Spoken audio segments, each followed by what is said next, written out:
Okay, I call the meeting to order, and I would like to thank everybody for their patience. We were in closed session meeting and unfortunately ran over just a little bit.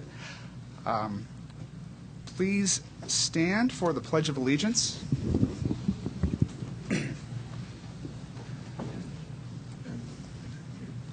Ready, begin. I pledge allegiance to the flag of the United States of America and to the republic for which it stands, one nation, under God, indivisible, with liberty and justice for all. Please be seated.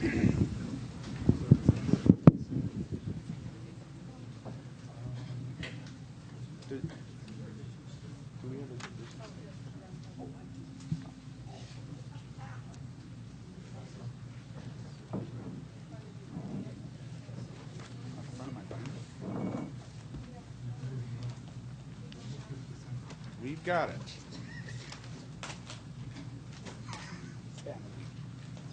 There we go. Pass that down, please.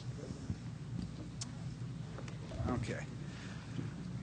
So, I would like to call on our student board representative, Janelle LaFawn, to please read us the Grossmont Union High School District Vision Statement. The Grossmont Union High School District is dedicated to providing a safe and collaborative learning environment which supports academic achievement and social development for all students. The Grossmont District operates on the premise that success for every student is dependent upon all groups in the organization, including teachers, administrators, parents, staff, students, and the community working together to support all students in their development as lifelong learners, thinkers, and successful contributors to the community. Thank you. We now move on to awards and recognitions, and I'll call upon Assistant Superintendent Teresa Kemper to introduce this. Thank you. I'd actually like to introduce Principal Dan Barnes, who has the special recognition for one of his teachers. Turn and face the audience. Good evening to all of you, and thank you for honoring Eileen Mandel tonight, taking the time to do that. Grossmont High School was awarded a CT Distinguished School honor a few years back because we have amazing teachers and students in our industry sector pathways. Eileen Mandel is one of those teachers. Not only is she a teacher, but she is also our CTE coordinator on our site. She is a driving force in our pathway development and success. Eileen is also our art department chair and a member of our leadership team on campus. Eileen takes a lead in many areas on our campus, but the most important part of our educational community for Eileen is being an amazing teacher. She works hard, cares about students, and is constantly celebrating her departments and her students' successes. Eileen is passionate about her craft, and it shows in her successful program.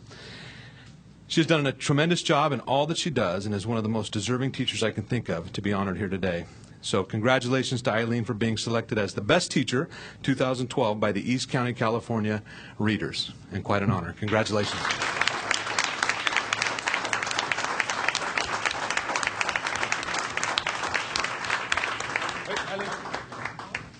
Take a picture. I'm getting away.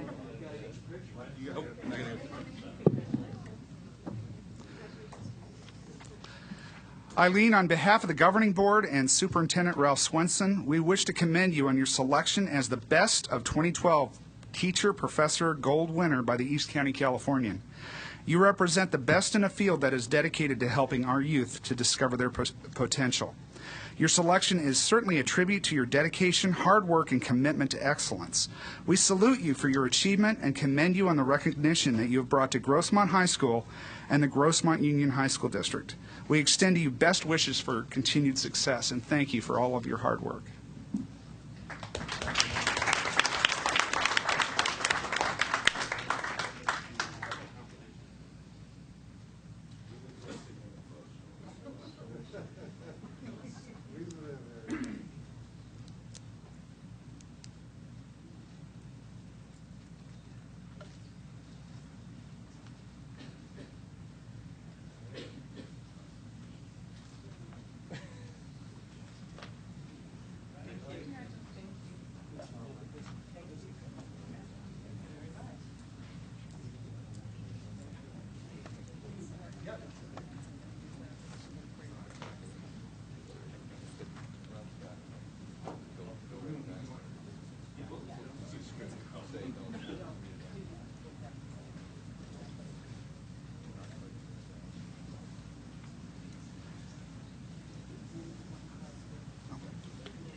Superintendent. We have one other recognition, just real quick. It's off agenda, but earlier this evening the board had a chance to be introduced to the candidate to be the new principal at Granite Hills High School, and I know that you'll be reporting out on that action shortly. But I want to just recognize that we have Mike Fowler and his parents and his lovely wife Marie sitting here in the second row. If they just stand up real quick.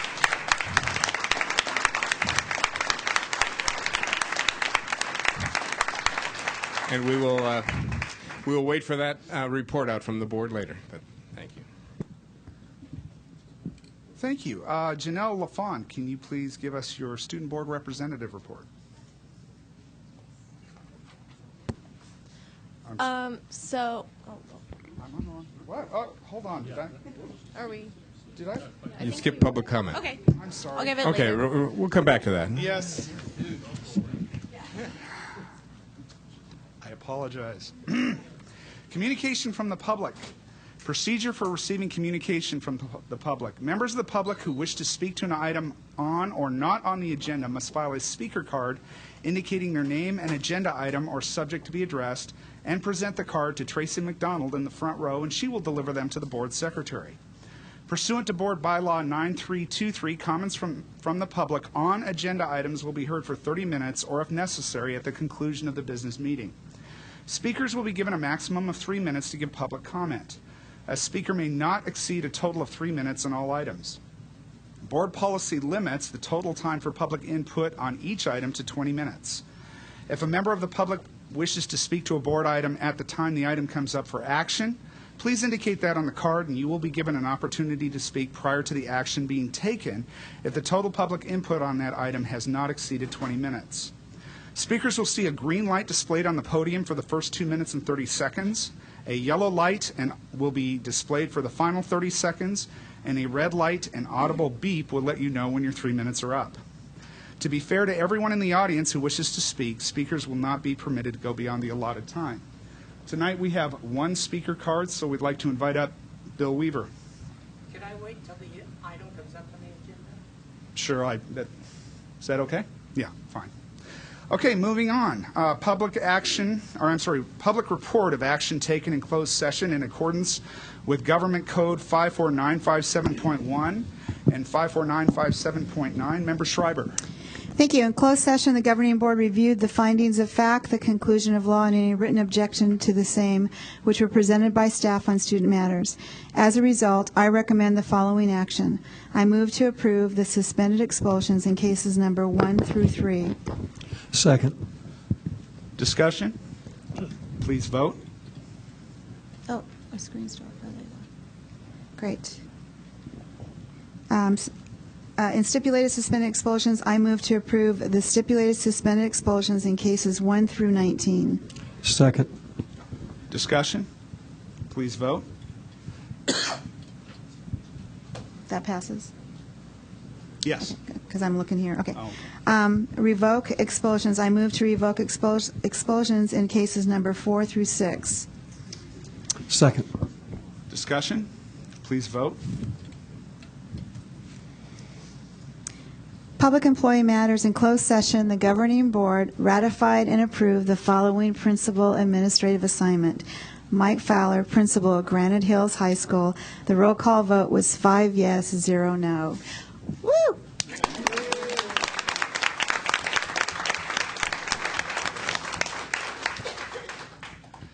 Moving on to the approval of the agenda, there is one deletion from the agenda tonight, and that is the introduction of a new Citizens Bond Oversight Committee member.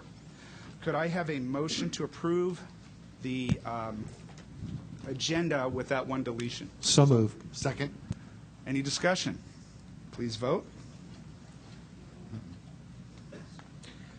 Okay, approval of minutes of, oh, everybody vote again. And it passes, okay. Approval of minutes of governing board meetings. Could I have a motion to approve the minutes of the regular governing board meeting of October 11, 2012? So moved. Second. Discussion? Please vote. Dr. Woods? Well, I have nothing showing. has no lights on. I'm going to hold down the yes button just in case. Yeah, his is blank. Okay, Yes. we'll try one. Oh, my gosh. But now he gets to know how we voted first. Please vote. He has no lights. I have been disconnected already. Okay. Well, we will go to a voice vote tonight unless these... Oh, okay, we got lights. Okay, one more time, let's vote. That's why they paid me the big bucks. Yeah, I guess. Okay. Yeah, when we move these things forward, you lose the plot. There we go. Okay, that passes. Could I have a motion and second to approve the minutes of the special governing board meeting of October 30th, 2012? So moved. Second. Discussion? Please vote. Informational reports and public Right, hearings. I'm sorry? October 30th, that's one where I couldn't make the board meeting, wasn't it? Did you vote? I voted, so can I say it's fine to abstain? Okay. Okay. All right. Moving on to the superintendent's report. Superintendent Swenson. Thank you. We'll wait for just a second, get it up on the screen. It will be a fairly brief report. I want to just begin by reminding everyone that we have our district has been invited by the San Diego County Superintendent of Schools office to be a team of presenters at an upcoming conference on the 28th of November. See if I can get it up here on the screen. The Superintendents and Principals Forum on the Achievement Gap Task Force for the County Office of Ed. That's November 28th at the San Diego Convention Center. We were invited, and I shared this with you a month ago, but just thinking about the leadership work necessary to build systems that build the capacity of adults and provide the needed support for students. And so we'll be taking a team of people from Ed Services and a principal and teacher along and sharing some of the work we're doing around data and making sure that we're using that to drive instructional practices. Just to give you an example, just to remind you, kind of connected to the strategic plan, the essential indicators of success, a couple of those indicators that we're going to be focusing on right now this year very closely are our Casey pass rates and our CST proficient and advanced levels for each of our campuses, and you can see the subject areas there. And building certain instructional practices around very rigorous lessons, adjusting instruction based on assessment results, and timely interventions and systemic support. I remind you of that from the strategic plan tonight because just this past week, our Ed Services team put on a meeting for principals and site administrators on Tuesday that really focused on specific segments of the Casey. We took a look at patterns over time in our district on the Casey results, and they've really been fairly level. We see some increases and some decreases, and I want to pass these down for the board members. This is something you can take home as homework and look at. This is a booklet that we shared with the principals that night that sort of summarizes Casey data in our district. And if you take a look at it, you'll see that we were able to really identify those areas where perhaps our students are scoring a little lower than in other areas. And one of the things we identified was something called writing strategies. And if you look, I think it's on the second to last page, you'll see where they break down the information on patterns of scores by our students historically on the high school exit exam. And the writing strategies happens to be the area within the ELA portion of the Casey where we're just not doing as well as we wish we were. So we spent that day getting very specific, and it's on the second inside last cover of the book. And on the left-hand side, you can see writing strategy proficiency scores for Casey, and it's just a little lower than we do in all the other areas. So we're trying to get almost laser beam-like in our focus on things that we can do to try to help our students pick up in those areas where they have historically shown the weakest performances. And so writing strategies was one of the focuses for that day.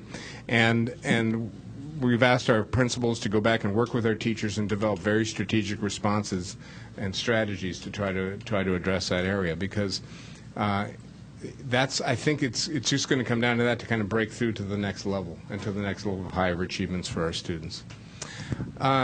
Dick? Yeah, just one question. On the Cassie, it says here there is no specific score at which a student is proficient at this level of detail.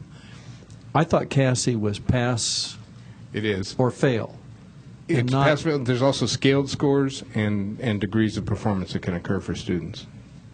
do the students know that? I mean, do the students get a result? Does the result say, you did fairly well on this and you didn't do as well on that? They get a very, very detailed report that shows what they've done on their tests, yeah. Okay. Moving on, Priscilla? Backing up to the invitation to be a part of the Achievement Gap, my question to you is, we're a special district, and we got that invitation because I don't think all districts are making a presentation. No, there's only 3. Cool. Yeah, and we're the only high school district making a presentation. So it was nice to get that recognition, yeah. And really, I was able to go to where it was just 35 superintendents together talking about topics related to that forum and presented information about what we're doing in our district and got such an incredible response. Now, I'd like to think it was because I was really impressive, but really what I was doing was sharing impressive work. I was sharing the impressive work of our assessment office, of our Ed Services Division, of our principals, and it was just really, really terrific to get the feedback we got, and now they've asked us to come and do it for the whole county. So yeah, it's good stuff. Yeah, we're very, very happy with that. Thank you. Moving on, excuse me, remember we talked about this also a couple of months ago about the state of the program updates for this year, kind of building off what we did last year. Last month you saw, if you recall at this meeting, we had our CTE and ROP kids here and presenting with us, and in a few minutes tonight, November's focus will be on adult education, and then next month we'll bring in a presentation from our alternative education programs. Then in January, February, and March, you'll hear from each of our comprehensive campuses as we move through the rest of the presentations. I also want to report to you the formation of a new group in our district, the Educational Technology Task Force. We had a group of teachers from our district this summer who attended the ISTE conference, which is the International Society for Technology and Education. It's a large national convention, and it was held in San Diego this year, so we took advantage of it being down the street and had a lot of teachers go. And they asked at the end of that conference if they could stay together and work together and plan together and try to help move our district forward in this area. And so they asked, we'd like to create a district visionary committee with an emphasis on enhancing the delivery of instruction to students through effective technology. They had their first meeting here very recently, and they set some goals for themselves for the current school year. They want to create opportunities to share best practices and professional development in technology. They want to create an information repository for our teachers. They hope to receive regular updates and provide recommendations on the Bring Your Own Devices program, which is being piloted on several campuses, and plan and implement, and this is the exciting part, a district-wide technology conference that we would put on this spring or summer to share best practices and innovative ideas. A little more information on that. The first annual Grossmont Union High School District Technology Conference will provide an opportunity for our teachers and staff to share their technology expertise and to provide leadership and support to advance student achievement in our educational community. They are just beginning the planning process for that conference, but they want to have a lot of interactive sessions, including BYOD and hands-on learning environments for students. Informational sessions on emerging technology resources in education. Update sessions on current technology programs, including APEX, E2020, Achieve 3000, Study Island, and others.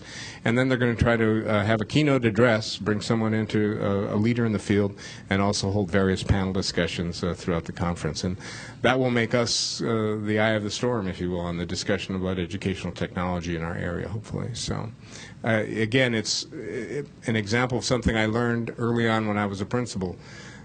The best educational leaders are out there in our classrooms. They're teachers, they're making a difference, and they're excited about what they're doing, and we want to give them a chance to kind of do that and share their wisdom with one another. Just a quick comment, if you could. Proposition 30 did pass this week in the statewide ballot. A couple of comments on that. As a result of that passing, no budget cuts that we've made planning for this year will be reversed. However, we can now avoid the 6-day reduction to our school year and restore those furlough days to our instructional calendar. And the salary reductions for those furlough days will be restored. And so that will occur as soon as possible.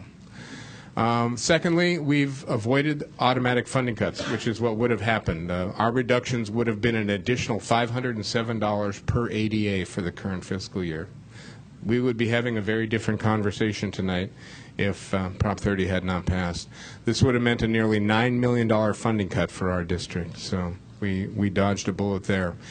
And next Tuesday, our cabinet will begin reviewing long-term implications and initiating additional planning for impacts of actions that are going to come out of this in Sacramento in response to Prop 30 passing and what the implications will be in the remainder of the current school year, but also, of course, looking ahead at 13-14 and what that's going to mean for us in terms of state funding. If anyone has any questions or comments on Prop 30, Jim? Well, that takes care of this year. And do we have any indication of what we can anticipate for next year? I'd like to ask Scott to try to respond to that because I know he's been working on that pretty hard. Well, I just sat in on a seminar today, a webcast, I should say, on some experts talking about the impact on this year and next year. And there's some slight optimism starting to creep into the conversation about what that might mean for next year. They're talking about the fact that if the economy continues to improve, albeit at a sluggish pace, combined with the new revenues from Prop 30, we can expect, hopefully, a little better than level funding next year. You know, we're all celebrating right now level funding. It's not something we thought several years ago we'd ever celebrate, but now we're celebrating it. So the prospect for slightly additional funding next year could be there. The thing that we have to remember, and a lot of other districts, is we still haven't solved our structural deficit. Our revenue line and our cost line is still out of whack. So we would welcome new revenues to try to get that structural deficit solved and behind us so that we can start adding back everything that's been cut over these last 4 years. It'll be a long road back.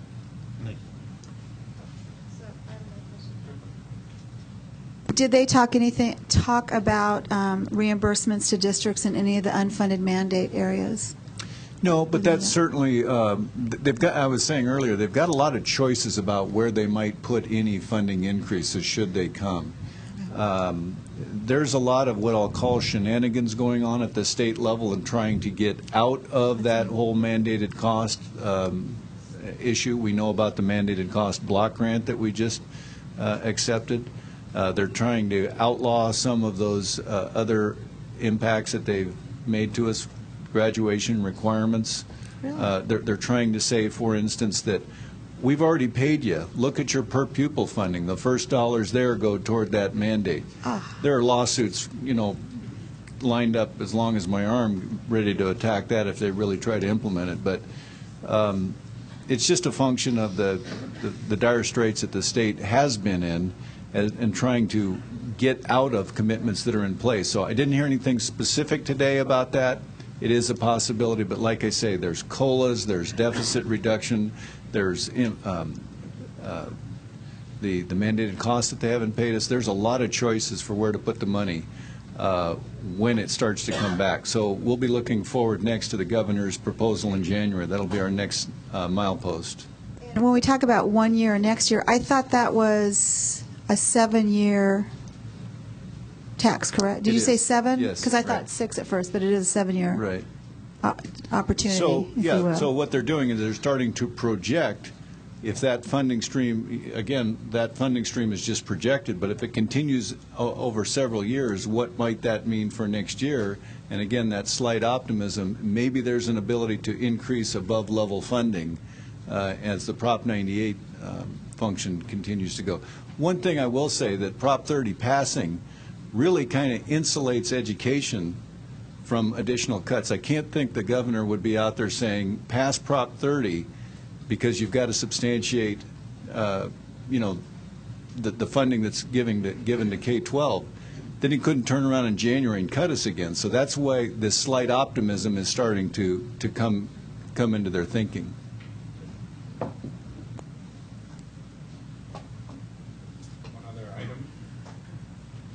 Turn this back on. One of the things, I don't know if you know this about me or not, but I'm crazy about babies. And last week on Halloween, Elsie Michelle Richardson, the daughter of our principal at El Cajon Valley High School, Aaron Richardson, came into the world. And 7 pounds 8 ounces, 20 inches long, and her first item she wore was a El Cajon Valley Let's Be Brave onesie. So we got that email today. So Aaron and child are doing well, and I've given her until the end of next week to bring the baby by for a visit. So and that concludes my report. Thank you. Moving on to the Student Board Representative Report, Janelle LaFont. All right, so the meetings have gone well. We don't have a meeting this month, but our next meeting is on December 3rd. And I'm just going to tell you what's been going on and what's happening with each of the schools. This upcoming Tuesday, we have representatives from Valhalla and Grossmont that are attending the CATA conference in Del Mar, which is like a leadership conference I'm sure you're familiar with. And we're continuing to work on the Impact Week that I mentioned at the last meeting. Currently, I'm making like a packet form of every little piece of information that I have for that, so that if they have questions, it's all in there. It's nice and put together. And as far as addressing the board, they didn't have anything, but I'm continuing to ask them that. Thank you for asking. All right. So that'll conclude my report. Thank you. Moving on to the monthly report by the chairperson of the Propositions H and U Citizens Bond Oversight Committee, Nancy Hurst.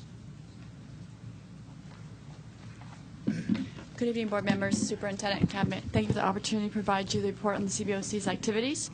At its recent October 30th meeting, staff provided a review of the superintendent's proposed bond program recommendations, and I'll be providing you with our comments later this evening. Staff also provided a slight modification to the change order procedure that now involves the CBOC in this process.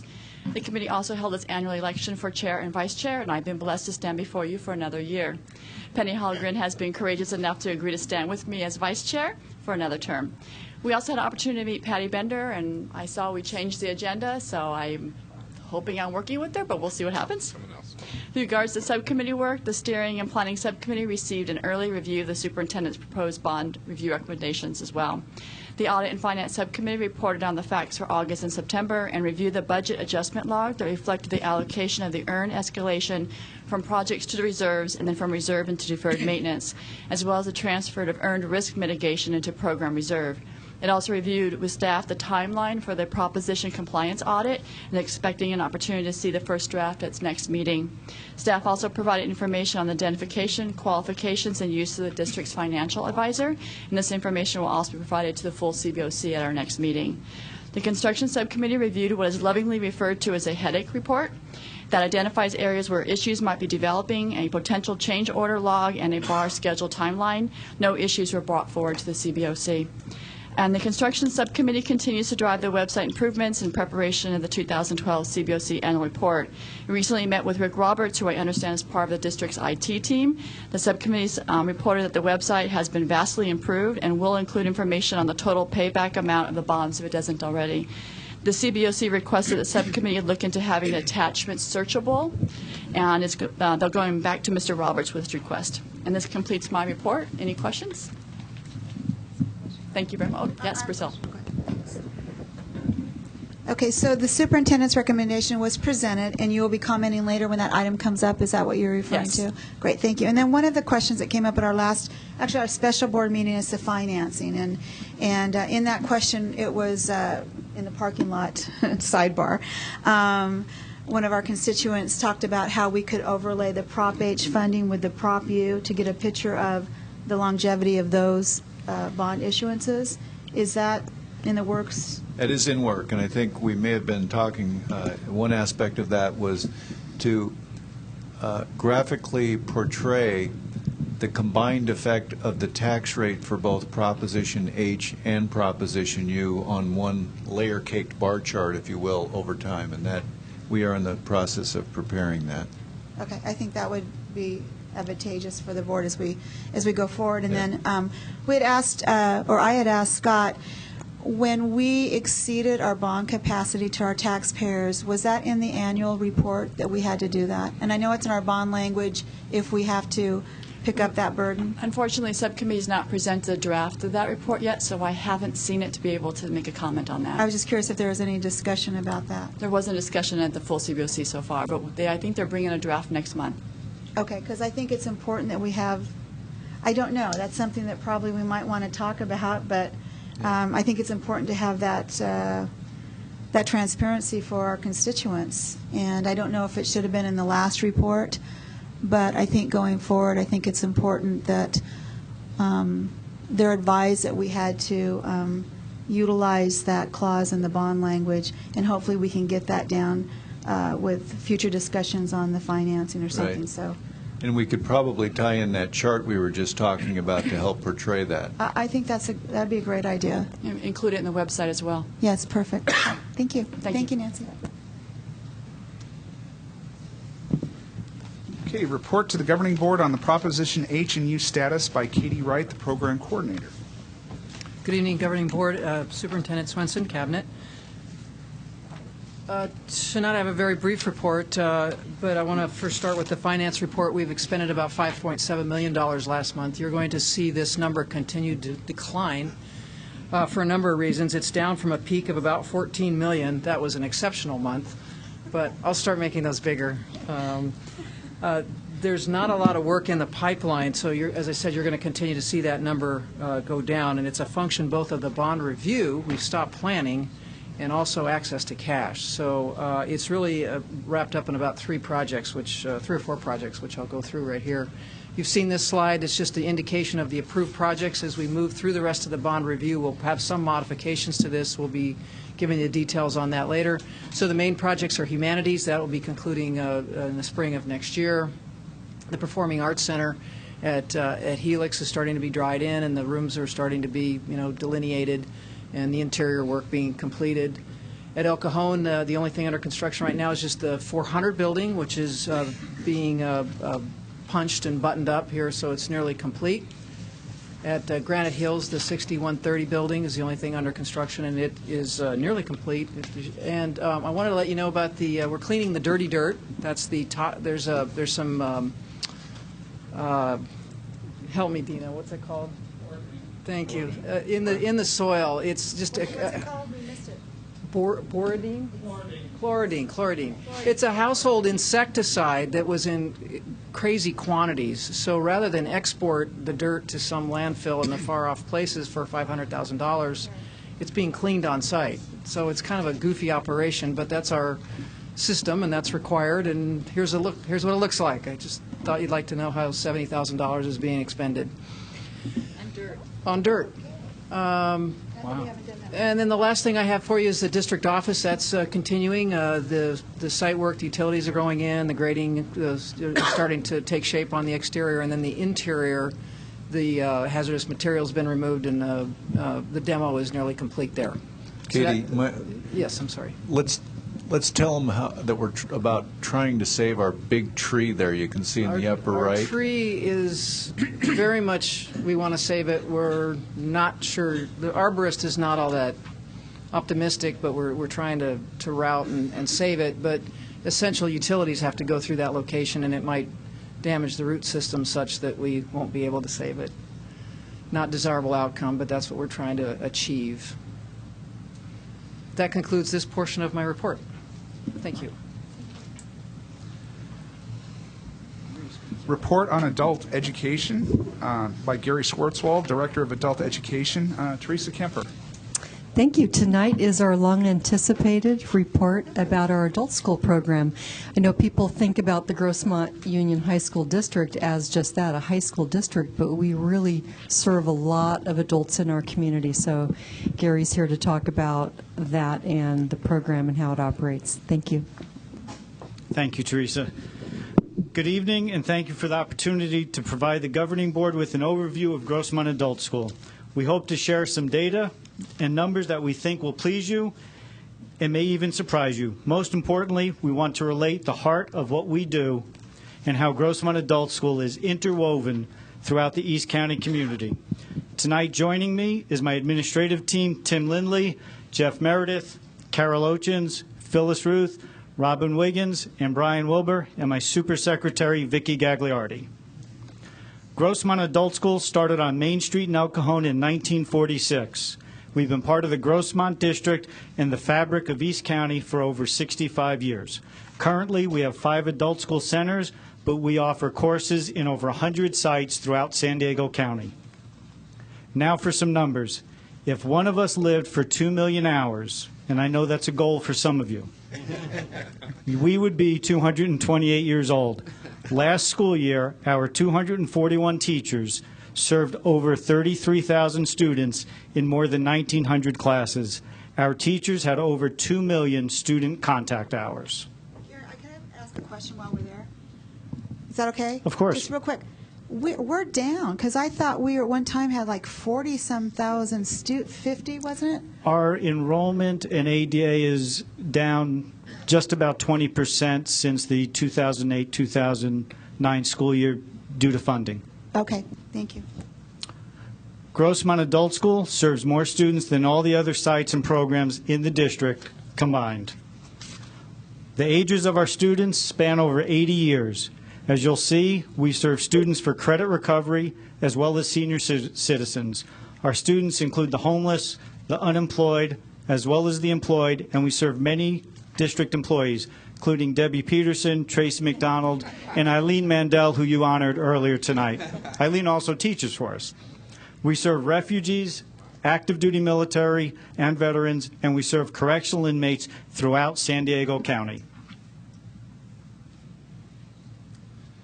This is Tammy Vanderwalker. She came to us when she began having a hard time helping her daughter Ashley with her homework. Tammy had only passed 9 classes in high school. While understanding that getting a GED would be much quicker, she was determined to become a high school graduate. She worked diligently, passing class after class, and on Tuesday, June 19, 2012, after 3 years of hard work and sacrifice, the day before her oldest daughter graduated from El Capitan High School, Tammy Vanderwalker became an official high school graduate.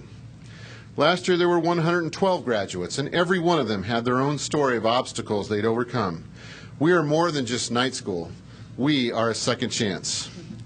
An increasing number of people looking for jobs or already holding jobs are finding that having a high school diploma or GED is necessary to earn or maintain a position.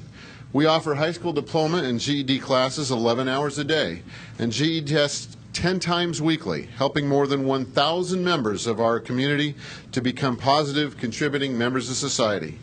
We offer credit recovery programs on each of our high school campuses in an effort to help current students graduate with their class. In the 2011-12 school year, 560 classes were completed through Grossmont Adult School. We've reached out to other agencies serving the East County as well. The East County Transitional Living Center serves newly homeless families and singles recovering from issues. Their goal is to help these newly homeless avoid becoming permanently homeless. Grossmont Adult recently started a GED program there, with our first student having taken a test this afternoon. Last month you saw how our high school students are involved in career technical education. We are here to let you know that CTE for adults is strong in our district as well. Just last year, we had over 8,000 adult CTE students in numerous career-themed classes that received job-ready skills. Many of these students are now working in their industry due to the great instruction, equipment, and facilities available to them. Still others are in apprenticeship programs that will further their skills in the industry in which they currently work. The Grossmont Health Occupations Center is a unique campus that is the epitome of career technical education. With a specific focus on the healthcare industry, HOC offers adults a wide variety of courses specific to the medical field. Many of our programs offer students state certifications upon completion that give our students an advantage over other applicants. And last year, 77% of our student population continued their healthcare education or immediately got jobs in the medical field. HOC has a great reputation in our community. In fact, Kaiser Hospital thinks so highly of our programs that we will soon be entering into a collaborative agreement. In an effort to increase patient care, Kaiser Hospital would like to enroll 59 of their currently employed unit assistants into our Certified Nursing Assistant program. They had the option of calling many educational programs for this arrangement, but they only called one, us. They are confident in our programs due to the successes that our students have had at their many facilities. At the Grossmont Health Occupations Center, many students are completing classes and becoming a vital part of the healthcare team. The East County Career Center has been serving customers for over 35 years.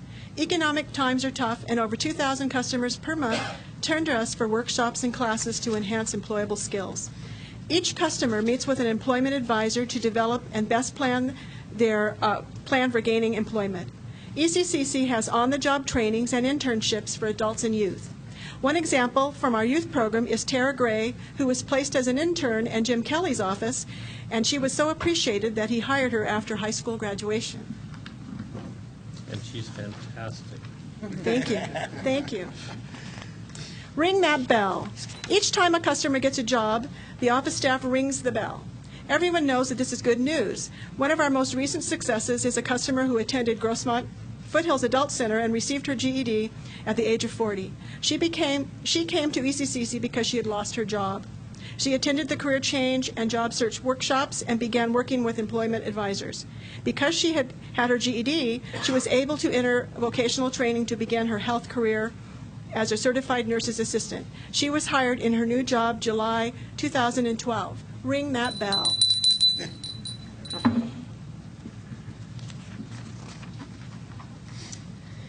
Each year, El Cajon Adult Center helps over 3,500 adults new to our country not only learn the English language, but to educate them about American culture and customs.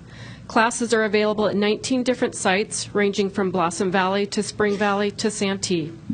Community-based English tutoring, also known as CBET, is an invaluable part of our program because it enables ESL students to interact with their community at large. CBET classes are offered on local elementary school campuses, and our adult ESL students take part in meeting with their children's teachers, discussing health issues with medical professionals, volunteering in classrooms to assist the teachers, and becoming an integral part of their surrounding community. An adult CBET student recently had to take her child to Children's Hospital and came back to class crying.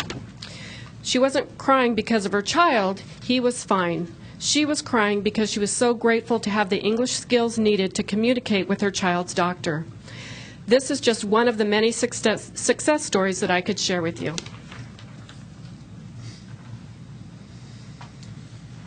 Grossmont Adult School has been working with the San Diego County Sheriff's Department providing inmate education services for over 15 years at all 7 of their adult-level detention facilities. The program's facilities stretch from Vista in the north to San Ysidro on the south end of the county. The goal of our correctional ed program is to provide the inmate students with the knowledge and skills to help them transition back into the general public and become productive citizens. In a typical year, the program has approximately 300 students pass the GED test before they leave the detention facilities. Our career technical education classes provide each student with the knowledge, skills, and training in a variety of employment areas. These classes not only teach employable skills, but also produce professional quality products. For example, the commercial sewing class students at the Las Colinas detention facility produce the clothing worn by every inmate in each of the 7 facilities. Our correctional ed printing class at East Mesa detention facility produces the retirement plaques presented at our own Golden Apple Awards each year. Our correctional ed program gives over 5,500 inmates a year a second chance in life, and a great opportunity to become productive citizens.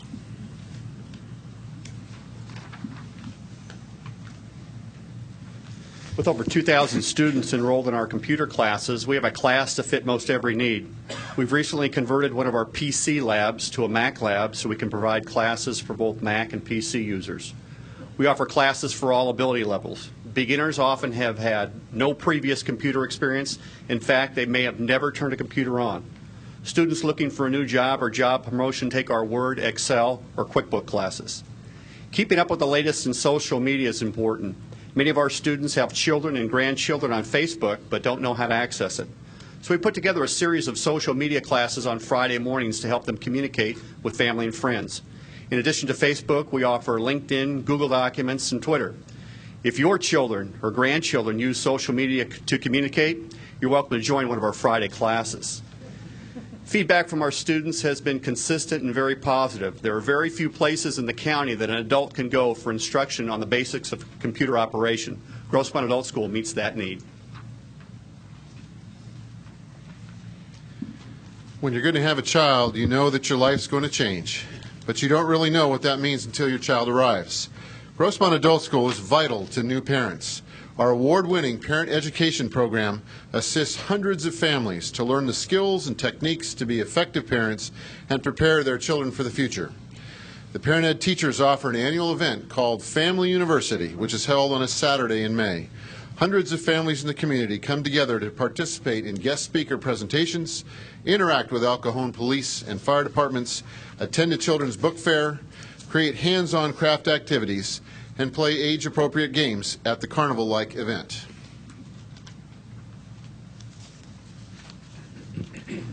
The programs we've highlighted tonight are some of our largest programs, but we offer many other classes to the community. Exercise classes range from aerobics to Zumba. We have a wide variety of visual and performing arts classes, and as you know, needle arts, especially our quilting classes, are very popular. Grossmont Adult School even offers a class where in one day students spin sheep's wool into yarn, then use that yarn to knit a sweater. So it's from sheep to sweater in one day. Students take our classes for personal reasons as well as learning skills necessary to get a job, but they also give back to the community. One brief example is through Project Linus, our quilting classes donate quilts to children in need. We hope you'll agree we have something for everyone. We are happy and very proud to be a part of the Grossmont District for more than 65 years and to serve our community members as they improve themselves and improve their community as a whole. We hope you enjoy the samples we've provided you tonight, and in appreciation of your support, we've given each of you a gift certificate to attend one adult ed course of your choice. We hope you'll join us.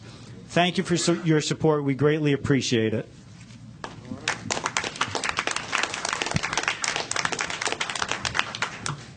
This is a great presentation, Gary, and the only thing is I want to use my certificate here, but I don't know what Zumba is. Well, the good news, and I'm not sure at my age I'm ready to Zumba. The good news is I will not demonstrate, but it is an exercise class that is great aerobic training. And if you want to try it, we'd love to have you come out. Does that mean you have to get off the couch? It does. Okay, well, I'll think about it. Thank you, Gary. Excellent presentation, and it's always nice to be updated on what we're doing for adult education. And it's quite an umbrella. It just covers so many programs that are great opportunities for our community. I'm curious, do you have arrangements with the Ag Department for the wool, for the... You know, it is not in conjunction with the Ag Department, and I don't know if anyone on my team, Tim, go ahead. I thought Tim might know. Margaret Tyler does that class over at Steel Canyon Adult Center, and she gets the wool, I believe, from somebody in Boulevard. They need a specific kind. Oh, yeah, sure. Not just shaving the and then going and using it. They do. They do. I'm sure they do. Okay, thank you. And it's a group project, so they do shear the sheep, and it turns into one sweater in one day with the group's effort. That's really cool. I also want to ask you on the detention center. I know we have 55 of the inmates who have gone through there. Do you know, and you can certainly get back to the board, I'm just curious about any repeat offenders because they like the classes so much. I mean, is there are they all new students, or obviously there's got to be some repeat that come back and try and maybe they take another course and get them straight? I'll answer it, and if it's not enough, Tim can really fill you in. Tim oversees the correctional ed program. Okay. But we're in, I believe it's 7 detention facilities. I've learned the difference between prisons and jails. So our programs are offered in jails, which are shorter-term facilities. Those terms have gotten longer in the jails. So there is some repeat customers, but many of them are assigned by court or lawyer when they get released to take our anger management classes. And we do see a fair... When they're in the correctional facility, we register them under correctional ed, and as students come in to sign up, if they've been in our system, we could look and go, okay, they were in correctionals, now they're taking a different class. So we do get a lot of students coming to us. I don't think they're going back to jail because our classes are that good, but I'm sure it's tempting. Great presentation Thank you, by Jim. everyone. I'm sorry, Jim. Tim had a follow-up to that. Sorry, Jim. Another articulation component to that, as far as the GED testing goes, is we also, if a student doesn't finish all and complete and pass all 5 tests, we give them a voucher, and they have a year to go out and prep in our classes and come back and retest with the idea that they will become successful, completed their program successfully. Oh, that's awesome. Articulation program. So Awesome. Very good. Yes. I just wanted to say great presentation by everybody. Thank you. Appreciate it. That is very, very heartwarming to hear this presentation. Thank you very much. Thank you, everyone. Some great testimonies.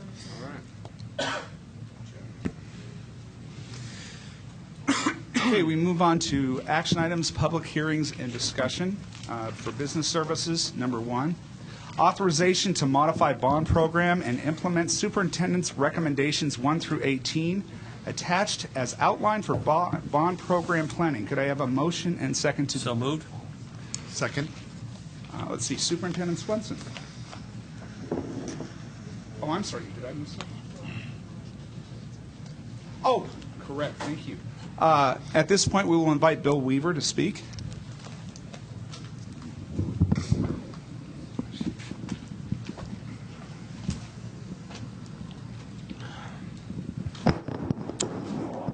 Hello, Board. How are you?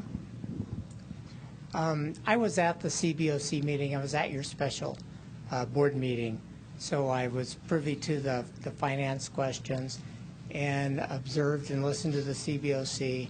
And Scott Patterson made his presentation, and I saw the superintendent's recommendations. And as you all know, there's been an election for your board. So I would just like to request and ask that you not take an action on these tonight, that you put it off until you know what the full makeup of your board is going to be. And actually, there probably should be another presentation like tonight once if the board makeup changes. It may. The election hasn't been certified yet. But and then another thought that I wanted to inject for the board. As the discussions took place, Dina Johnson was making a presentation about Granite Hills High School, and some of the discussion that took place was, is that school going to be done for 2,800 students or 2,200 students, which is contingent upon whether there's a 12th high school that is contemplated or built to accommodate those. And her budget is going to completely change if that's the case. Then they got to the 12th high school, and there was no discussion whatsoever. And I was very disappointed at that fact, that there wasn't discussion about how Granite Hills High School affects the improvements that campus is affected by the budget of the 12th high school. So I just wanted to enter that, and perhaps tonight when it's discussed, when Nancy brings it up, there can be some questions about that. Thank you. Thank you. We have a motion. Superintendent Swenson. Thank you. Give Dave a chance to put the beginning up on the screen for us here.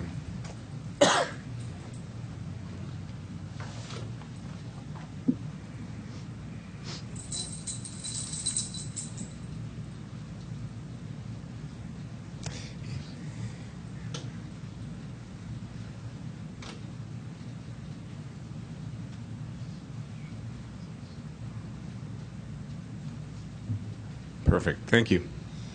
And give me the magic wand, and we'll be off and running. An image you saw before, we first started talking about the bond review process last year around February. And the whole idea was to sort of try to preserve our vision and focus our resources and stop and take a close look at where we are in the process of both Prop H and Prop U and projects that we've identified that we're trying to accomplish, and what is our capacity moving forward. We worked between February and April in developing a preliminary report for you, which was then the focus of our workshop on the 3rd of May last spring. At that time, we reviewed the progress on the overall bond program in our district, and we took a look at all of the good things that have been done. And I don't think that can be said often enough, is the incredible amount of good work that has come already in this bond program, and that our goal, our challenge, I guess, is to continue to do the same. But you had a chance to review at that time the numbers of classrooms and the numbers of buildings that have come about as a result of this work so far. We discussed the bonds program's goals, concerns, and priorities, gave the board a chance to dialogue about that. We had input from the CBOC and folks who attended that workshop who provided public input that night. We reviewed the financial aspects of the bond program at that time. Where are we in its lifespan? And we came to realize that because of some external factors, such as the state economy and the decline in the assessed valuation of the property within our district boundaries, in all likelihood, the lifespan of our bond program was probably going to go a few years longer than we originally planned because of the slowdown in cash flow to the program. We reviewed key issues identified in the bond program and talked about things in terms of previous decisions that had been made. One of the biggest topics we discussed was the performing arts centers and their impact on the overall program and where we wanted to go with that in the future. And at the end of that workshop, you provided the staff with some direction on developing future action items for board consideration. Following that workshop in May, we spent the summer months meeting with bond consultants from GAFCON, with our facility staff, with internal facility staff, and as well as those folks on the sites, our principals, and our project managers who oversee all of the construction that's going on through the bond program across the district. And they spent a lot of time at each one of those sites kind of reviewing what has happened so far, what is underway, and what is yet to be accomplished. They reviewed the work in light of that bond review process, in light of that first workshop that we held in May, in light of the superintendent's guidelines that came out of that, and also the board established priorities that came out of that workshop. And then this is just you have this in your bond review document that you received at the workshop. These were the recommendations from the superintendent at that time that had kind of guided the discussions over the summer, focusing on all of the different criteria that we wanted them to give careful consideration to. Then on September 27th, we came back together. And we had our second workshop, bond review workshop number 2. And at that time, you received the book that was the final version of the bond review.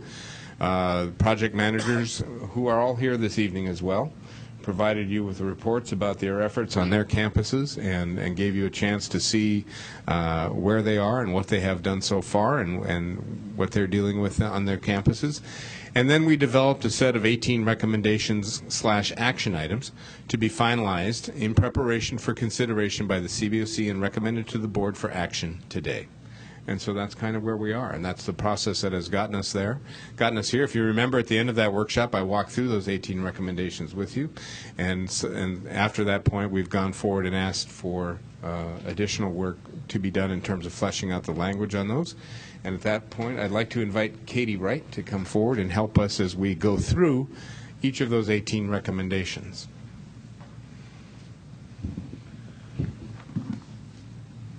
So over the course of the review, we have synthesized down to 18 recommendations, the items that are deviations from the bond language. So with your indulgence, I'd like to go through those fairly quickly. We've been over them a couple of times. I know I don't want to pain you, but I'll try to blaze through this very quickly with your. What's that? Okay, thanks. Yeah, right there. That's good. Thank you. All right. So on this slide, the number here corresponds with the 1 through 18. I've synthesized the issue and then the recommendations. You have them in your report. They're in the board item. They're in the September 27th report. There are some slight corrections from the September 27th as I discovered a couple of errors and some refinements. I have a question, and I don't know who might have this, and I probably should have asked you sooner. So I have it clear in my mind. The budget is for the length of the bond program for each of these recommendations. Have we identified the projects that we will do with the current cash flow? The cash available right now? Yes. Those Actually, we have a meeting scheduled for Tuesday. Katie, you want to comment on that? Correct. We think that there's one step left. Based on the guidance and all the input that we've received, the next step is then to, in some cases, confirm the next projects. There's some proposals on aggregating them and phasing them slightly different. And then on top of that, we have to overlay the availability of the cash. So we've had numerous conversations internally with Scott, of course, regarding the cash, and then we need to have that discussion with the superintendent on Tuesday and beyond. Scott, anything to go there? Well, I was just going to say that's an excellent point. Everything you see tonight is predicated on the assumption, as we've said before, that all of the funding that we have projected will ultimately become available. We're talking about the $601 million program. But as we know, there are risks to cash, both from state matching funds and from the availability of the sale of our local bonds, which was the big subject that we had our recent financial bond workshop. So that is definitely something we need to keep in mind, and when we do our planning incrementally based upon the next available round of cash. And so right now we're doing our planning, as we just mentioned, assuming all of the cash we currently have plus a successful bond sale of about $40 million in August of next year. Because I want to get some ground rules from my perspective here. So that's another step that we need to look at. And then the other thing is how much of the dollars that we're anticipating dollars from the state, CTE in some way, shape, or form. That's not here today.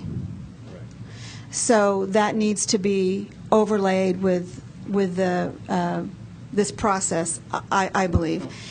In 2009, we had ed specs, and we had a master plan. And those presentations came without budgets. I am hesitant. I mean, really define conversations of budgets and projects per project. You're just standing there. I'm having a conversation. So I would be, I'm telling you right now, I'm opposed to not postponing this and voting on this without the budgets of the current cash flow identified. And those projects that are CTE but unfunded by state CTE. And we talk about, because if you look at obviously the 12th high school, everything's predicated on that project to see what happens with state matching funds. I have an issue that other projects are not predicated on that. So as we go through this, I kind of want to know some time-sensitive issues that could not be postponed if I could have a consensus of the board possibly to take Mr. Weaver's comments in consideration. We may have a new board. This is a long-range master facility plan that has not been updated with a comprehensive report to the board since 2008 when we went out for the bond. The others were ed specs, talked about master plan, and no budget conversations, or we wouldn't be having this huge overview today because we didn't have that presentation in the past. So with that, I'd like to have some time-sensitive information on these projects that can, and if they cannot wait for the next month board meeting. Okay. Whether we go down that road or not, I just want to have that information ahead of time, okay? If you can do that. Okay. Thank you. Give it a try. All right. So the first one up is Grossmont. I think we've discussed that the current scope in the master plan is over budget, and basically we're recommending, and you essentially concurred in the last meeting, that we should go implement a replanning effort, go have a discussion with the school community, with the school site, and based on previous direction, we're doing that. So really no additional action right now. The goal would be to bring back to you the results of that for any further discussion if it affected budgets whatsoever or in any way. So that's simply item one. Not really time sensitive other than we're moving ahead. You're moving ahead with the community. Preparing for the community meeting. On Helix, we had two issues. The first one, the bond language called for the modernization of the administration building, but the objective on the site there is to refocus their campus orientation to a new front entry and build a new admin building. So that represents a deviation to the bond language. So that's why we're bringing it. The recommendation is to approve that as long as they stay within their overall campus budget. The second item is really, number 3, is really more of an information piece. The state charter grant that the campus has been approved for requires that all the buildings named in that grant be touched to some level. Now, the campus has focused a lot of the resource there on the Performing Arts Center and ADA and a number of other things, leaving buildings that are towards the end of their program, the old admin, the cafeteria and maintenance building that are named in the charter grant might get a very light mod. So this is more of an information item for you, really. I'm not really sure there's direct action, but it's an awareness factor that we want you to be clear that, hey, we might only be painting some of those later buildings, and it's important we all know that so we're not disappointed later when someone might say, hey, what's going on there? Katie, how much was that charter grant, and do we have the actual dollars, or are we still waiting for funding? We have an initial $6 million. It's been approved. So what we have to keep moving on and deliver all the design plans in 2015 in order to stay on track with it. But we will get it. The money's reserved for us at the state. It's estimated between $26 and $32 million. Okay, so you're not in jeopardy of postponing this for a month. Thank you. El Cajon Valley, we've talked a lot about their big idea to demolish a number of buildings listed here.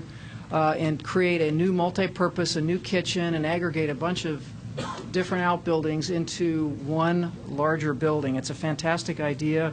We think it'll be a lot more efficient. It'll be a great facility. In our superintendent's guidance and your direction, multi-purpose buildings are allowed. We said 16,000 feet. This falls well below that. And as long as they stay within their campus budget, which we expect they will, and of course we'll direct, we're recommending, the superintendent's recommending that this be approved. The second item there is construction of a new admin facility. The bond language called for modernization. We want the opportunity to construct new with your concurrence, and as long as it stays within that campus budget, recommending that for approval. Mount Miguel has some CTE programs that were listed. That plastics program apparently erred, and why it was listed was not clear because it wasn't offered on the campus. We're asking for the approval to have that be a recognized deviation from the bond language. El Cap, 2 items. Oops, sorry. El Cap, the proposal is to build a new PE complex. The bond language calls for mod. There's a number of issues why we're recommending it be new. There's some new additions. It's not practical to modernize an old facility. We have some utility issues, et cetera. And recommending that as long as that stays within the campus budget, that be authorized. Second item is delete CTE programs that aren't being offered on that campus and repurpose those dollars. At Granite, there's 2 facilities that were named in the bond language, the food service and the wrestling, and their rooms contained within a larger structure that we can't afford to modernize. So we're asking that the deviation to be allowed to those 2 pieces be acknowledged deviation from the bond language. And then the second item is construction of a new admin. Modernization is called for in the bond language. We'd like to construct new. We can't do it where it is and add to the facility. So again, stay within the campus budget. Monte Vista, the admin services is named in the bond language as being modernized. We think we can get there. We might not be able to get there, so we're just saying, hey, we might not. We want to put it below the line, but we want to try and marshal our resources so that when we get there, we might be able to do it. But again, being conservative, saying, hey, we're not going to get there right now. Santana, want to delete a couple of CTE programs that are no longer being offered. And the 811, the auto shop, the old auto shop out back, some of the classes associated with that were moved to the new 800 building, so we don't want to put resources into the 811, which is the actual auto shop, because it's got very little student usage. So we'd like the approval to move that below the line. Valhalla, 2 items here. We've mentioned many times the fire study. It had some exactions that went with it. The architects estimate about $4 million. We're going to try and recover that in a number of different ways by changing how we deliver it. Instead of three phases, 2 phases, see if we can recover some of that back. We think we'll be able to get part of the way there. If we had all the money in the world, we'd like to add $4 more million to this campus and make sure that multi-purpose happens. we want to see if we can recover by some different other strategies before we recommend anything move below the line. So it's a candidate for future program dollars if we have them to assign. So that simply is kind of reserve that out there in the future. Yeah, this is just tough luck for Valhalla having to come under this kind of issue. And again, that's original planning of the school site. It might be one variable to some of the issues that we have and other things that have come up. But that's why I think that to look at the budget as we look at this, because if we have charter grant, how are we earmarking the funds that we know we are going to get? I don't know, do you already have those earmarked in some of these areas to pick it up? Because we're spreading it across the district.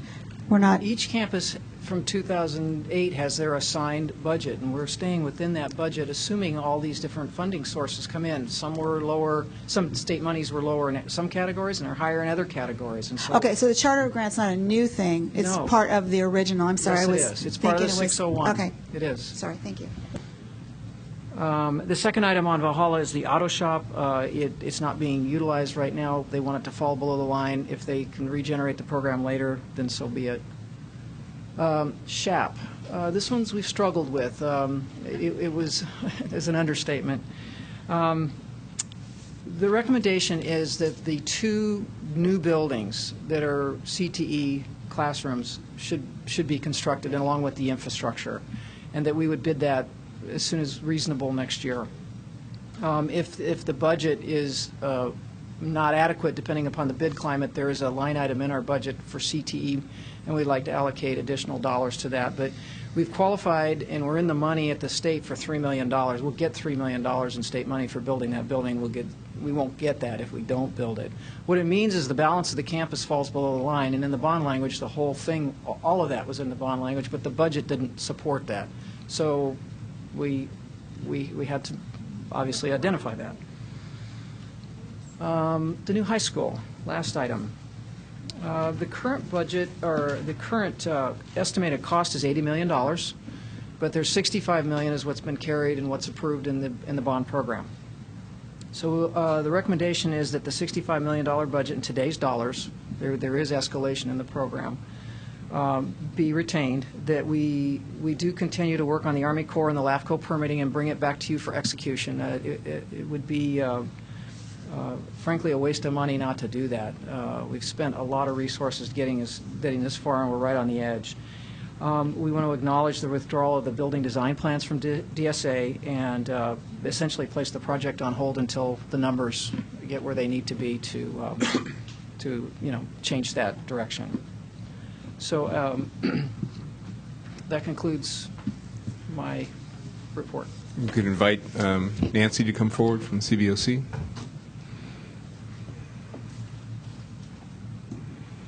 Thank you very much. The presentation, the recommendations before you today have changed slightly from some of the CBOC, acknowledging issues that we had questions about. And so with those modifications, the CBOC supports these 18 recommendations. We do have comments on 2 campuses. One was El Capitan. I know that the bond language has information there about improving safety and ingress and egress for student drop-off. I know part of that is outside of the school district, and we want to acknowledge that the district is working with the appropriate authorities to try to do something about that egress and ingress, but it is a concern to several members there. And the other one has to do with the new high school. I know there were some questions about the appropriateness of withdrawing those plans from DSA, and the CBOC did not discuss that, and our approval does not opine on the appropriateness of that at all. And those are our 2 comments. Any questions? So what did the CBOC recommend for the 12th high school? The retaining of the budget, pulling the permits? We only? actually supported the recommendation as presented in whole. In whole? Yes. Okay, so you did weigh in on validating the process to pull the plans from DSA. The information presented to me about whether or not that was against a board resolution or not didn't go before the whole CBOC. It came after the meeting. So what I'm presenting on is what the whole CBOC did discuss. And no, so, I appreciate that. Yeah. Okay, so you didn't have all the information when you made that considered that recommendation. We did not receive any legal opinion of whether that was appropriate or not, and so it wasn't something that we discussed. Okay. And you are willing to take a position that is outside your purview on the rest of that recommendation, which would be the per pupil funding. I'm not sure I understand your question. That is outside the purview of the CBOC. The board has already set that in, by virtue of the bond language, you have a threshold. That's not in the purview of the CBOC. We've already established that in the bond language. And then for per pupil funding levels, that was per that resolution that talked about the plans of DSA, and they were pulled without a vote to remove them regarding that Well, it's resolution. my understanding that So my concern is you are, actually, if you make that recommendation, and I know you've already done it, but you were presented a recommendation, and part and parcel of that is really out of your purview. I'm just making that statement for you to take back to the CBOC. I'm probably the only one that thinks that, but that's I'll take my your comments opinion. back to the CBOC. Thank you. Thank you. Katie, any other comment? Okay, Mr. President, what we have before you then is 18 different items. We would recommend that the board take action on those 18 items, and but it has been designed so that if anyone would like to make a motion on any number of the 18. Hasn't a motion already been made? It has been made for the 18? Yes. Okay. Yeah. Yes, so I'd like But to then would amend the like to- motion. Well, there's a motion on the floor. You can request an amendment. Yes, I'd like to request an amendment. Oh, thank you. I'd like to request to make an amendment to postpone taking action on these recommendations. It was not pointed out that there is any time sensitivity involved in it. And having a history in this realm of supporting plans and designs and architectural drawings without budgets, I think the board should take this under consideration, that unless we have the designated dollars and the current cash flow with all the other financial information we know, we should have that attached and assigned to this before we take action. And then also, I think if there is a change in the board makeup, because it's a long-range master facility plan, and we will be developing a public policy, I believe, for our financing when we go out for the next issuance. I think this is kind of all interrelated to that public policy. And then obviously on the 12th high school, I really take an issue with validating, this board validating a process to withdraw those building designs when the language should be ratify, not validate the process, because I do not validate a process that circumvented the board's authority to pull those plans. So I would like to change that to ratify in the future if we could postpone the whole 18 recommendations. Okay. You started by requesting an amendment to postpone. Okay. So your only request is to postpone, which really would... But I was giving you the backup reasoning why. Right. Sorry. Yes. So if your request is to postpone, that really would be a withdrawal of the motion. Right? Okay. Motion was made by Mr. Kelly. Do you withdraw the motion? Well, of course, that's... No, I support the recommendation by the superintendent in its entirety and Katie Wright and the CBOC. Okay, thank you. Then wait, but I added as a part of that amendment that Okay, we not go... Now you're requesting a different amendment. No, I gave you backup, so let's parse this a little bit. Okay, it's a withdrawal to postpone. One moment, just to Okay. make sure we stay clear. Okay.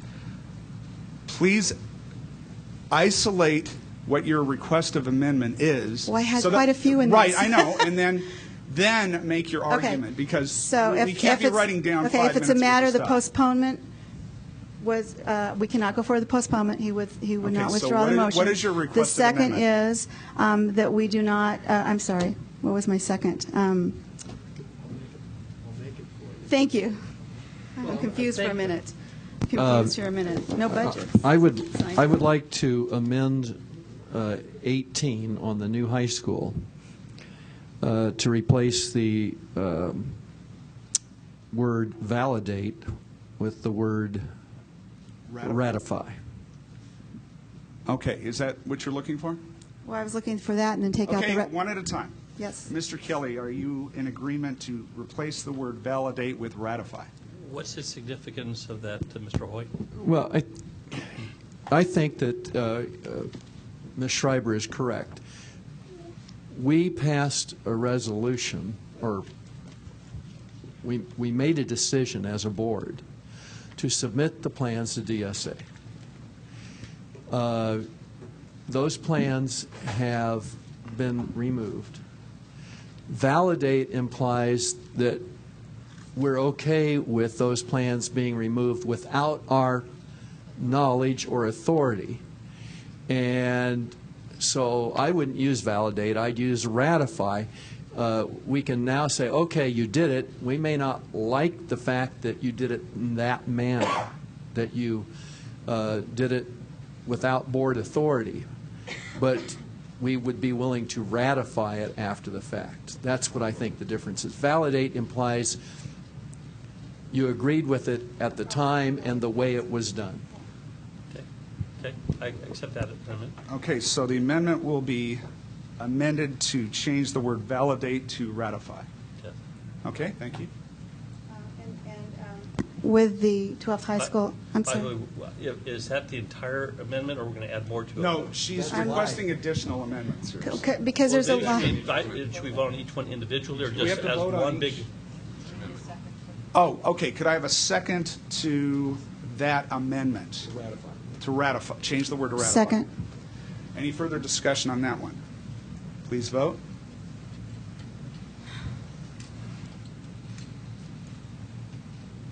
This takes a long time. Oh, I thought you wanted it to say. Oh, did I hit yes? Ed, correct. Okay, I'm sorry. I wanted to ratify that one, sorry. You made a persuasive argument. I You did. voted no. Vote against it. Okay, go ahead and I vote let my again. fingers do the walking. Sorry.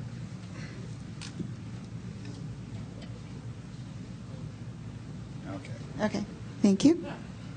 And then when we have the state matching dollars only assigned to, all the other ones are recommended if the projects. Can you state your amendment, and then we'll have the argument? Okay, the amendment is that in the superintendent's recommendations, where it says recommend for approval as long as it's within the campus budget, that you, on every single one of them that are saying that you also add what's on the 12th high school that talks about, and that funding levels are met at the availability of state facility funding. Mr. President, it helped me to understand this if it was stated, I move that. Okay, I move that wherever it says that we stay within the campus budget, because those campus budgets. Wherever it states. Okay, well, they're no, state your amendment. predicated. You're starting Okay, to argue again. no, I'm trying to tell you they're predicated on future funding. So that statement should be everywhere that, as long as it's within the campus budget. Is that right? Some of these budgets are predicated on future fundings. Excuse me, that's not a motion. It's a I'm trying question. to I'm trying to qualify so I can make the motion. We have a $601 million program. If there's no other future state bond ever, we'd be down about $50 million. And we would have to identify what projects wouldn't occur with that gap. So, I mean, to me, it's implied on all of these that the campus has to stay within their Can't budget. go over budget, unlike the federal government. Well, okay, so why can't you put state funding when state? Well, you haven't actually requested. Oh, is the an state amendment. facility funding? Is that for new construction? Is that why that's in there? There's new, there's mod, there's CTE, there's no- charter. Okay, but is this statement here because of new construction dollars? State facility funding is known. Oh, I think I get it, what you're trying to say. We would need a new state bond for new construction for this campus to get all the utilities and get the building and all that. Yes. But we wouldn't need new state funding for anything else that we're doing in the district. We have a potential $50 million gap. Okay, that's what I'm asking. That's what I'd like to amend to make that give clarity that These projects are predicated also on the same concern, that we know the availability of state facility funding. Or To a $50 million degree, to a $50 yes. million degree. Yes. I mean, it's really awkward to not have. Yes. You're going to go meet next, never mind, to do budgets, and here we're passing items about budgets. Okay. It's okay. Okay, are you finished then, or, because I didn't Yes, hear I'm an finished. amendment. Yeah, the amendment is to add that to all of the, Add what? That we're not going to add. I need a specific amendment so we know what to write. when we know the levels of availability of state facility funding. And that's going to be added to the entire motion. It should be added to the entire motion for each project, each campus. When we know the availability, what was the rest? For state facility and funding.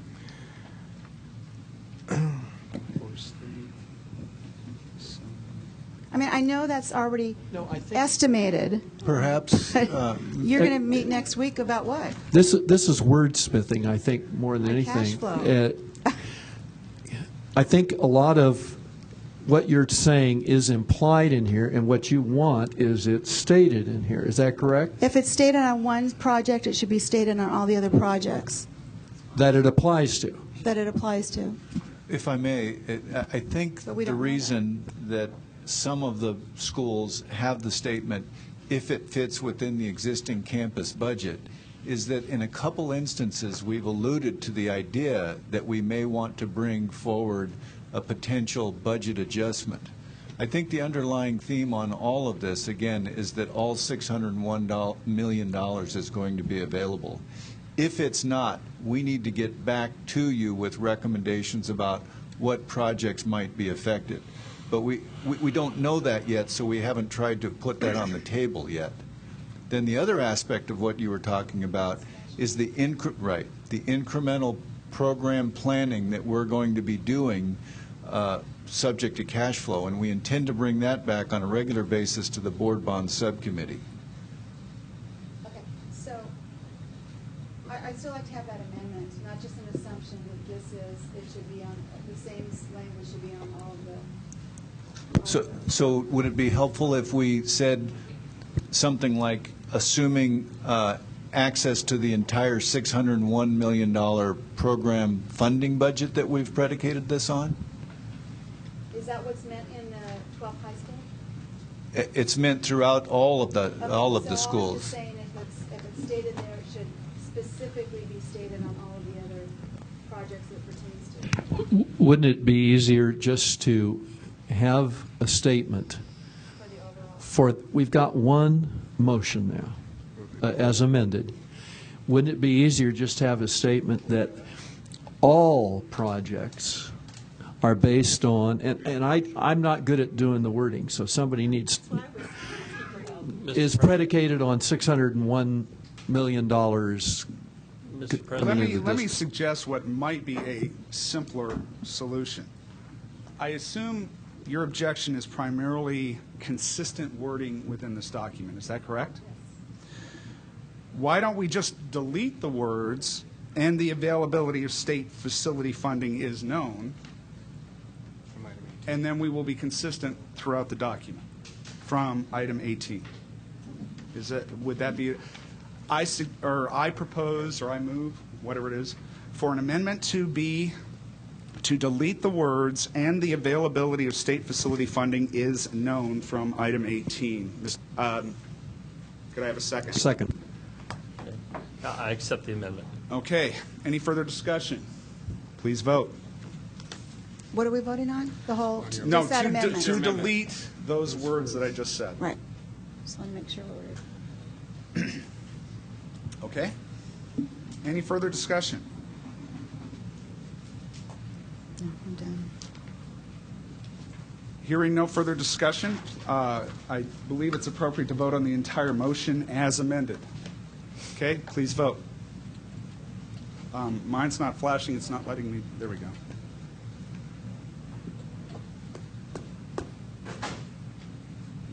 I'm holding my button down. There. There we go. Okay, moving on. Item 2, approval of change order awarded to lowest responsive bidders in excess of 10% cumulative or $100,000 per change order. Could I have a motion, please? So moved. Second. Any discussion? Please vote.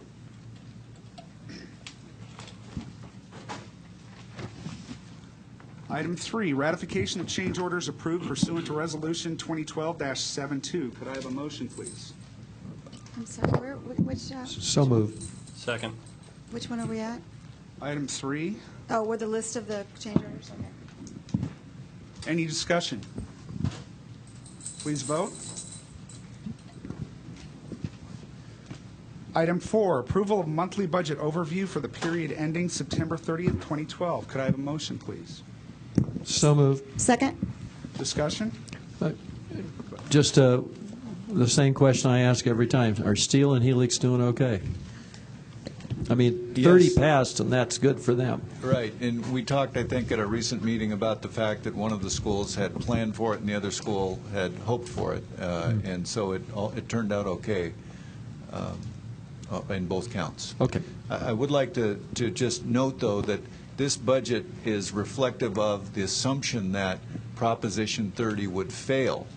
So we will be before you next month amending the budget again to reflect that it had passed, just to kind of keep the record straight. Well, I didn't think you put this financial document together in what, how many hours? Let's see. Okay, there's a motion. Please vote.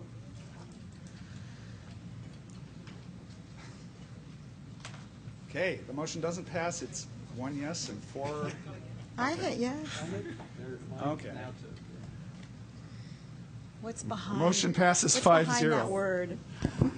Number 5, adoption of Resolution 2013-16 in the matter of intention to dedicate an easement to the Helix Water District at Granite Hills High School. Could I have a motion, please? So moved. Second. Discussion? Please vote. Motion passes 5-0. Item 9, consolidated agenda. The consolidated motion expedites board action on all agenda items which are not held for discussion. Items not held will be approved as written as part of the consolidated agenda. Items that are held are excluded from the consolidated agenda and will be acted upon individually. Do any board members have any items to be held or to be pulled from the consolidated agenda? Could I have a motion to approve the consolidated agenda as written? So moved. Second. Discussion? Please vote.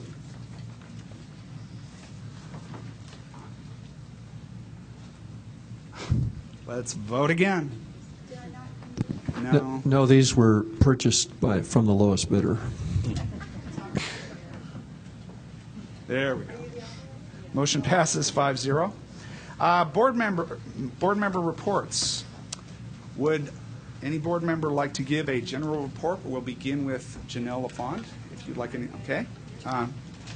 And like our student representative, I'm good too. Okay. Dr. Woods. I just want to say that we have seen 4 years of continuous improvement in education in the midst of the worst recession since the Great Depression, and that's something we need to really be proud of. I also want to thank my fellow board members, the CBOC, the superintendent, principals, teachers, students, parents, and how this whole community has worked together to make education a priority. And I really believe that Grossmont is one of the best districts, not only in the state of California, but in the nation. And it's been a real honor to serve with you. Thank you. Thank you. Member Schreiber. And thank you, Gary, for your service. And I don't know if we're certified or what we're doing here, so it's like we're winging this. But I do appreciate your service because, as I said when I wrote an article to thank the community because it was an overwhelming response to support me to return me to a 4th term, and I am very humbled by that. And I know there are many people that know me. They know what I've done. They know what I stand for. But I will tell you, it was a godsend, and his hand was in it to have my name first on the ballot. So I said to those people who voted, because my name was first on the ballot in a down ballot race, I hope that they will know that I will honor their trust in my service to this district. I want to thank the teachers for their support. Huge. I appreciate the fact that on the national level, the number one issue, I think, was we're not working together. And I appreciate that you have honored me with your support and trust, because you recognize that I really want to work together for what's best for students across the board and across our community. So I really appreciate that. Superintendent Swenson, thank you for your hard work on the bond review. My vote to postpone was really if we do have a new board member. I'd love to see the cash flow as we do that. And because of the concern that is brought up at a lot of the candidate forums, or the few that we had, but the few people there. But one of the concerns was that we passed things and we knew what the budgets were. And unfortunately, when we passed the performing arts, this board did not know that. And so that was my position on this. I just think it's vitally important. But to the staff and their hard work to do what really is the impetus of what I hope that we will continue to do, to have this is a huge program, and it shows how we're responsible for really the only local control where the dollars come in and we manage those. To the voters in the state, like I said, taxes is a tough one for me. I hope that our businesses and our people will not leave the state and will stay to support and back what needs to be done to reform and restructure what's going on in Sacramento for the benefit of businesses, people moving into our state, and definitely for education, because it is their number 2 priority after balancing a budget. So again, it was an honor to be reelected, and I would remiss in congratulating Teresa for being honored as our Women in Leadership recognition in education, and we just are so proud of you. So thank you. I could go on, but I won't. I'll let Dick say something, because he'll blame me for saying something that he wanted to say. So, Gary, thank you so much for your service. I know it's not final. We don't know exactly what's going to happen, but I've enjoyed working with you these last 4 years. Thank you. There's all sorts of good things going on in this district, but one of the best things that was mentioned already tonight is that we're going to have a regular school year for the kids, and that is extremely important. And hopefully we'll get through this mess, and we'll continue to do the outstanding job that our teachers in this district do. And we can celebrate continually all of the positives. And with that, I wish you all a happy Thanksgiving, and point out that I can be bought for a turkey sandwich.